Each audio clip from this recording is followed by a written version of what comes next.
Our project is Machine Learning Model Adaptation and Concept Drift Detection, sponsored by the Penn State Applied Research Laboratory. Our group members include Renu Bendaru, Will Delaney, Harsh Gupta, Chris Pesta, Alex Yang, and Kevin Zhu. Machine learning has become a valuable tool to engineers, like those at the Applied Research Laboratory. Models can often give them valuable insight into data and support decision making. Over time, though, these models often encounter concept drift, which occurs when the statistical properties of a model's target variables change. This drift interferes with engineers' ability to make accurate predictions. Our goal as a group was to develop a Python-based machine learning model and train this model to make accurate predictions, then design a method of identifying when drift is occurring and adapting the model to said drift. In order to do this, we need to introduce the model to data that has been altered so that it cannot make accurate classifications.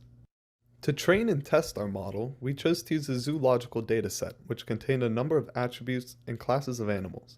Our model would use the attributes of an animal to designate it into a class such as a mammal, bird, or fish.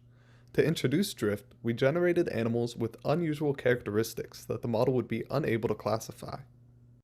Our model is a decision tree, which is a graph comprised of nodes and branches that point to other nodes.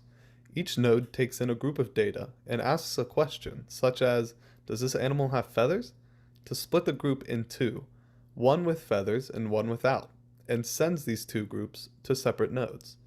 Once the model is confident it knows which type of animal a particular instance of the dataset is, it makes a prediction. To assess this confidence, our model uses a statistic known as Gini impurity. When this value is low, we know our model is more confident in its classification. To adapt to the unusual animals our model encountered, we created a function that tracks the accuracy of the predictions.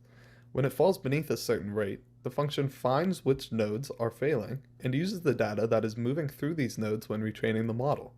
This retrained model asks more questions, and because of that is able to accurately predict the class of even the unusual animals.